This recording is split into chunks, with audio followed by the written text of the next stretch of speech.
నమస్తే ఖాద్రీ న్యూస్ కి స్వాగతం.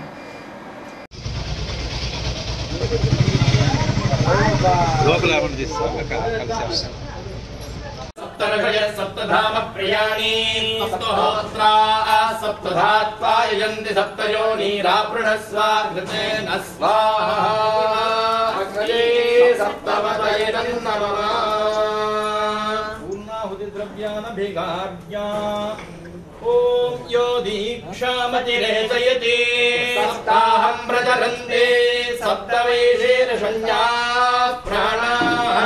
प्राणादीक्षा प्राणैरेव प्राणां दीक्षामन्ते पूर्णाहुतिमुत्तमां जुहोति सर्वं वै पूर्णाहुतिः सर्वमेवाप्नोति अथोऽयं वै पूर्णाहुतिः अस्यामेव प्रतिष्ठति या फलनीत्या अफला पुष्पायाश्च पुष्पिणीः बृहस्पति प्रसूतास्तानो मुञ्जन्वगुं रसस्वाहा वैश्वानराय विद्महे लालीलाय धीमहि तन्नो अग्निः प्रचोदयात्.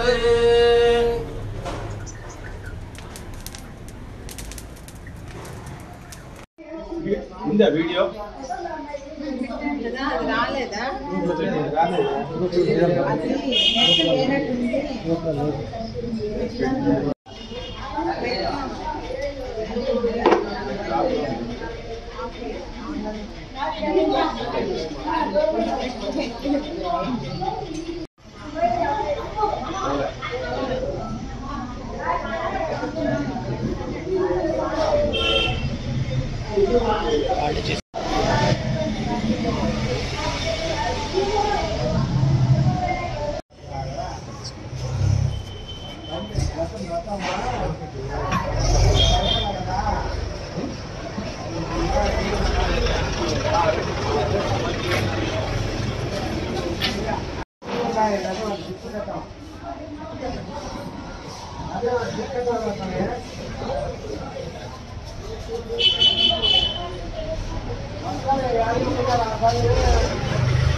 రోజు వేదమాత గాయత్రీదేవి అమ్మవారి యొక్క 27వ వార్షికోత్సవం జరుగుతోంది.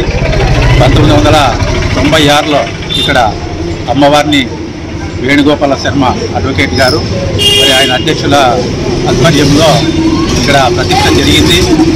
మరి అప్పటి నుంచి కూడా ఇప్పటి వరకు ఈ 27 సంవత్సరాలుగా ప్రతి సంవత్సరము అమ్మవారి వార్షికోత్సవము మరి వైభవంగా జరుగుతూ ఉంది. చాలా మహిమాన్వితమైనటువంటి ఈ అమ్మవారి యొక్క ఉత్సవాలు మరి ఈ వార్షికోత్సవమే కాకుండా దసరా ఉత్సవాలు కానివ్వండి, శంకర జయంతి కానివ్వండి, మరి అదేవిధంగా ఖాద్రీ క్షేత్ర నరసింహస్వామి యొక్క బ్రహ్మోత్సవాల సందర్భంలో మరి అమ్మవారి ఉత్సవాలు కానివ్వండి అన్ని వైభవోపేతంగా చేస్తున్నాం. ఇప్పుడు ఉండేటువంటి మరి అధ్యక్షులు రామ్మూర్తి శర్మ గారు కూడా ఈ కార్యక్రమాలన్నీ కూడా దిగ్విజయంగా నిర్వహిస్తూ ఉన్నారు. గత 20 సంవత్సరాలుగా మరి వేణుగోపాల్ శర్మ అడ్వకేట్ గారు మరి అధ్యక్షులుగా ఉండి దీన్ని చాలా డెవలప్ చేశారు. మరి ప్రస్తుతం లాస్ట్ ఇయర్ వారు దివంగతులైన కారణంగా వారి తమ్ముడే మరి మళ్ళీ అధ్యక్షులుగా బాధ్యత తీసుకొని ఈ సంఘాన్ని అదేవిధంగా గాయత్రి అమ్మవారి దేవస్థానాన్ని పూర్తి స్థాయిలో మరి డెవలప్ చేస్తూ మరి ఈ గతంలో ఏవైతే కార్యక్రమాలు చేస్తూ ఉన్నామో ఆ కార్యక్రమాలన్నీ కూడా ఇప్పుడు దిగ్విజయంగా నిర్వహిస్తూ ఉన్నాము. అదేవిధంగా గాయత్రి మాత దేవాలయానికి అనుబంధంగా మరి కళ్యాణ మండపం ఉంది, అదేవిధంగా నిత్యాన్నదానం ఉంది, గోశాల ఉంది. నిత్యాన్నదానంలో నరసింహస్వామి ఈ దర్శనానికి వచ్చినటువంటి బ్రాహ్మణ భక్తులకి మరి ఇక్కడ నిత్యము ముందుగా వచ్చి ఎవరైనా ఇన్ఫార్మ్ చేస్తే వాళ్ళకి భోజన కార్యక్రమాలు కూడా ఏర్పాటు చేయడం జరుగుతూ ఉంది. మరి బ్రాహ్మణ సంఘం ఆధ్వర్యంలో అన్ని కార్యక్రమాలు కూడా నిర్విఘ్నంగా దిగ్విజయంగా నిర్వహిస్తూ ఉన్నాము. భక్తాదులంతా కూడా ఈ కార్యక్రమాలన్నిటికీ కూడా విచ్చేసి అదేవిధంగా మీరు ఇతోధికంగా ఈ సంఘానికి మరి సహాయ సహకారాలు అందించవలసిందిగా అందరికీ విజ్ఞప్తి చేస్తున్నాము. ఈ సందర్భంగా గాయత్రి అమ్మవారి యొక్క మరి వార్షికోత్సవ సందర్భంగా అందరికీ కూడా భక్తాదులందరికీ కూడా శుభాభినందనలు తెలియజేస్తాం. Thank you.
కాంట్రాక్ట్ కార్మికుల ఐక్యత వర్ధిల్లాలి. కాంట్రాక్ట్ కార్మికుల ఐక్యత వర్ధిల్లాలి. కనీస వేతనం 26,000 రూపాయలు ఇచ్చేంత వరకు కనీస వేతనం 26,000 రూపాయలు ఇచ్చేంత వరకు కాంట్రాక్ట్ కార్మికులకు రెగ్యులర్ చేసేంత వరకు కాంట్రాక్ట్ కార్మికులకు రెగ్యులర్ చేసేంత వరకు మున్సిపల్ కార్మికుల సమస్యల పరిష్కారం అయ్యేంత వరకు మున్సిపల్ కార్మికుల సమస్యల పరిష్కారం అయ్యేంత వరకు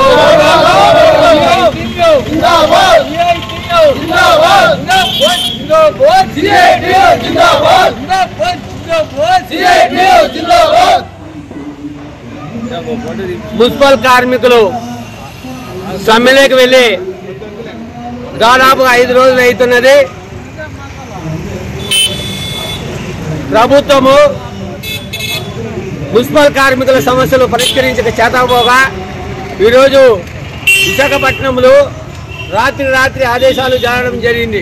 ఎవరైతే సచివాలయ సిబ్బందికి వాలంటీర్లకి మున్సిపాలిటీలో ఉన్నటువంటి వీధులకు శుభ్రం చేయాలని చేయింది. అక్కడ ఉన్నటువంటి కార్మికులను పోలీసుల ద్వారా అరెస్ట్ చేయించడం అంటే ఈ ప్రభుత్వానికి సిగ్గుందని కూడా మేము అడుగుతున్నాం. మున్సిపల్ కార్మికుల సమస్యలు పరిష్కరించకపోగా కనీస వేతనం 26,000 రూపాయలు ఇవ్వాలని ఆ సమస్యలు పరిష్కరించగలట మన మంత్రి గారు చర్చలు పిలిపించి ఈ సమస్యను ఎంత కూడా మన మంత్రుల దృష్టికి తీసుకెళ్తారంటే ఈ రాష్ట్రంలో పరిపాలన ఉందని కూడా సిఐటిగా మేము అడుగుతున్నాం.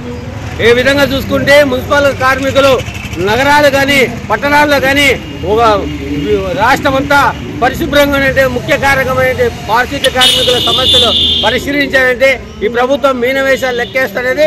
కాబట్టి మున్సిపల్ కార్మికులకు కనీస వేతనం 26,000 రూపాయలు ఇవ్వాలా. ఇదైతే వీళ్ళకు కాంట్రాక్ట్ కార్మికులందరికీ గతంలో మీరు చెప్పిన పదంగానే 4.5 సంవత్సరం అవుతుంది. మేము అధికారంలోకి వచ్చిన 6 నెలల్లో వీళ్ళందరికీ రెగ్యులేట్ చేస్తామనే మాట నిలబెట్టుకోవాలా. అదేవిధంగా కార్మిక కుటుంబాలలో ఎవరైనా చనిపోతే 10 లక్షల రూపాయలు ఎక్స్గ్రేషియా ఇచ్చి వాళ్ళ కుటుంబంలో ఒకరికి ఉద్యోగం ఇవ్వాలా. అదేవిధంగా ఏదైతే ఆబ్కాస్ ద్వారా జీతాలు చెల్లిస్తున్నారో ఆబ్కాస్గా లేకుండా డైరెక్ట్ మున్సిపాలిటీ శాఖ నుంచినే వీరందరికీ జీతాలు చెల్లించాలా. కాబట్టి మున్సిపల్ కాంట్రాక్ట్ కార్మికుల న్యాయమైన సమస్యలు పరిష్కారం అయ్యేంత వరకు కూడా సిఎన్యుగా వీళ్ళకి అండదండలుగా ఉంటామని తెలియజేస్తున్నాం.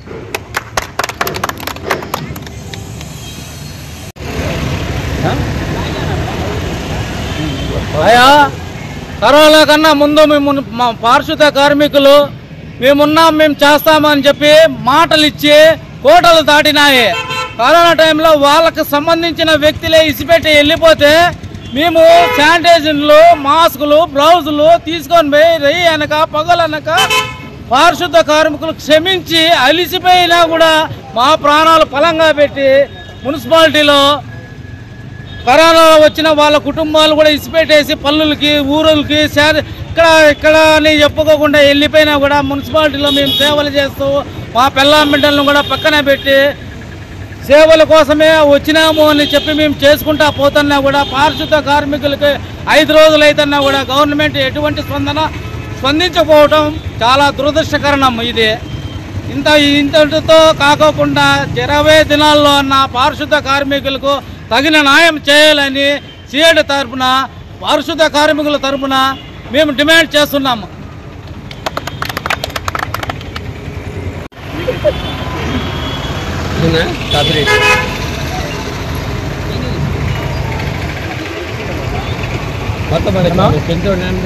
AP municipal workers and employees federation CIT ఆధ్వర్యంలో ఈరోజు ఈ సమ్మె 5వ రోజుకు చేరుకుంది. 5వ రోజుకు చేరుకున్నా కూడా ఈ ప్రభుత్వంలో ఎటువంటి స్పందన లేకపోవడం సిగ్గుచేటు. అదేవిధంగా విశాఖపట్నంలో కార్మికులను అడ్డగించుకొని సచివాలయం సిబ్బందితో కానీ వాలంటీర్లతో కానీ మెప్మా వాళ్ళతో కానీ నగరాలు పరిశుభ్రం చేసే పని చేపట్టింది ప్రభుత్వం. ఇది మంచిది కాదని ఈ ప్రభుత్వానికి హెచ్చరిస్తున్నాం. అదేవిధంగా మాకున్నటువంటి ప్రధానమైన డిమాండ్స్లో మాకు రెగ్యులర్ చేయాలని, సమాన పనికి సమాన వేతనం ఇవ్వాలని మేము అడుగుతున్నాం. అవి ఇవ్వకపోగా ప్రభుత్వం మా పైన ఎటువంటి స్పందన లేకుండా ఉండడం సిగ్గుచేటు. అలా కాకుండా వెంటనే ప్రభుత్వం స్పందించి మా నాయకులను చర్చలకు పిలిచి మా డిమాండ్స్ను పరిష్కరించవలసిందిగా సిఐటిగా కోరుతున్నాం.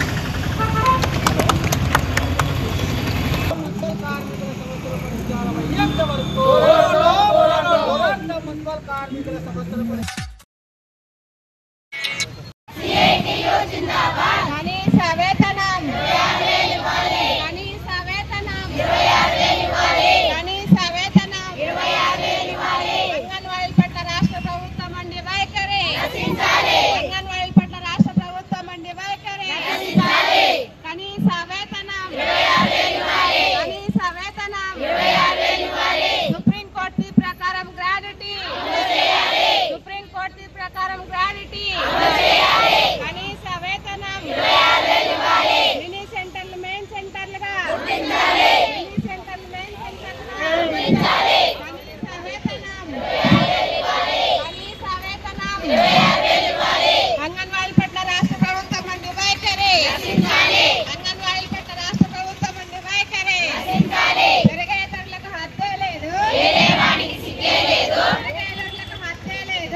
19వ రోజు చేరుకుంది.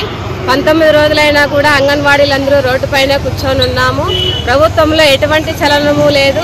ప్రభుత్వం ఎందుకు ఇట్లా నిర్లక్ష్యంగా వ్యవహరిస్తుందో మాకైతే అర్థం కావడం లేదు. ప్రభుత్వం దీన్ని వెంటనే స్పందించి యూనియన్తో మాట్లాడి చర్చలు జరిపి కమిటీ సభ్యులతో చర్చలు జరిపి మాకు కనీస వేతనం 26,000 ఇవ్వాలి. అలాగే సుప్రీంకోర్టు ప్రకారం గ్రాడ్యుటీ అమలు చేయాలి. మినీ సెంటర్లు మెయిన్ సెంటర్లుగా చేయాలి.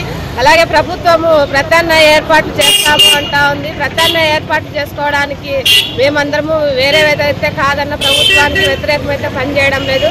మా కడుపు కాలి ఈరోజు రోడ్లపైకి వచ్చినాము. మా కనీస వేతనం ఇమ్మని అడుగుతున్నామన్నా మేమే కోరడం లేదు. మీరు పాదయాత్రలో మాట ఇచ్చారన్న మాట ఇచ్చిన ప్రకారమే 1000 రూపాయలు అమలు చేస్తున్నారు, ఇచ్చారన్న. ఇప్పుడు రేట్లకు అనుకూలంగానే మాకు కనీస వేతనం ఇమ్మని, మేము కూడా మా కుటుంబాలను పోషించుకోవాలి, మా పిల్లల్ని చదివించుకోవాలి. మాకు కూడా చాలా ఇబ్బందులు ఉన్నాయి. ఇందులో ఒంటరి మహిళలు చాలా ఉన్నారు, ఇల్లు లేని వాళ్ళు ఉన్నారు. ఈ సమస్యలన్నీ పాడులు కట్టుకోవాలి, అవన్నీ చాలా సమస్యలు ఉన్నాయి. అంగన్వాడీలు కూడా ఈ సమస్యలతో చాలని జీతాలతో అలాగే నెట్టుకొని వస్తున్నారన్న అంగన్వాడీలు. వాళ్ళ సమస్యలు గుర్తించి మీరు వెంటనే సానుకూలంగా స్పందించి కనీస వేతనం ఇవ్వాలని ప్రభుత్వాన్ని కోరుతున్నామన్న.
నుంచి పార్టీ విజయానికి కృషి చేసినటువంటి గారు 2014 నుంచి పార్టీ బలోపాతాలను భుజస్కంధాల మీద వేసుకొని 2014లో శాసనసభ్యులు గెలిపించుకునేప్పటి నుంచి గెలిపించుకున్న తర్వాత గెలిచిన శాసనసభ్యులు పార్టీని వీడిన తర్వాత కూడా పార్టీకి నేనున్నాను, నాయకులు కానీ ప్రజలకు కానీ నేను అండగా ఉంటాను, ఏ సంబంధించిన తీర్చడానికి సిద్ధంగా ఉన్నానని ఆ రోజు నుంచి ఈ రోజు వరకు పార్టీని బలోపేతం చేసి ప్రతి ఇంటికి కదిలి కాన్స్టిట్యూన్సీ మొత్తం ప్రతి ఇల్లు తిరిగి ప్రతిరోజు ప్రజలకు అందుబాటులో నుండి నిరంతరం ప్రజల పక్షాన నిలబడి ప్రజల సమస్యలు తీర్చే వ్యక్తికి ఈరోజు ఘోరమైన అవమానము ఏకపక్ష నిర్ణయం తీసుకున్న వల్ల కదిలి శాసనసభ్యులు మనస్తాపం చెంది ఆయన ఈరోజు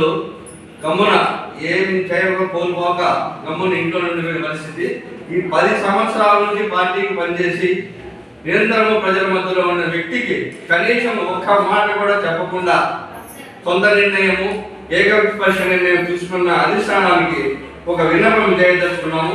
ఆ విన్నపం ఏమంటే దయచేసి నాయకులు కానీ ప్రజాప్రతినిధులు కానీ ఎమ్మెల్యే గారిని కానీ ముందు ఉంచుకొని వాళ్ళ నిర్ణయాన్ని కట్టుబడి అభ్యర్థిని ప్రకటిస్తే ఎంతో సంతోషిస్తామని ఈ పత్రికాపూర్వకంగా నాయకులకు జగన్మోహన్ రెడ్డి గారికి కానీ పెద్దిరెడ్డి రామచంద్రారెడ్డి కానీ నిధుల్ రెడ్డి గారికి కానీ సజ్జల రామకృష్ణారెడ్డి కానీ శిరస్సు ఉంచి బాధా హృదయంతో విన్నవించుకుంటున్నాం.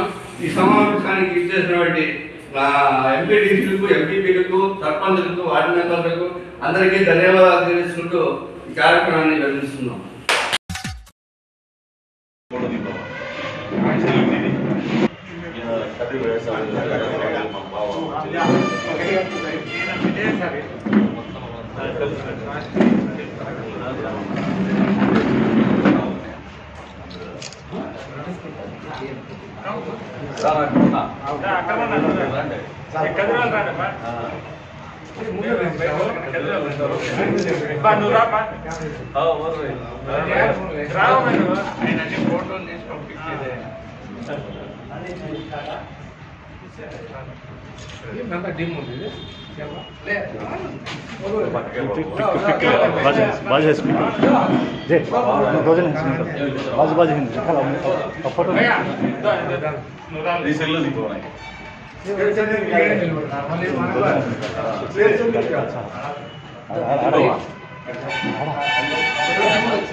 ఇక్కడ చూడాలి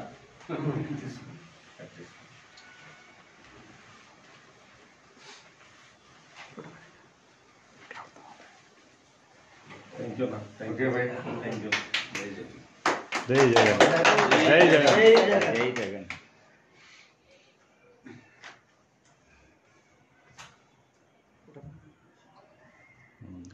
మీ ఉందా ఫోటో తీసుకున్నాను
ఈరోజు వార్తలు. తిరిగి రేపటి వార్తల్లో కలుసుకుందాం. సెలవు. నమస్కారం.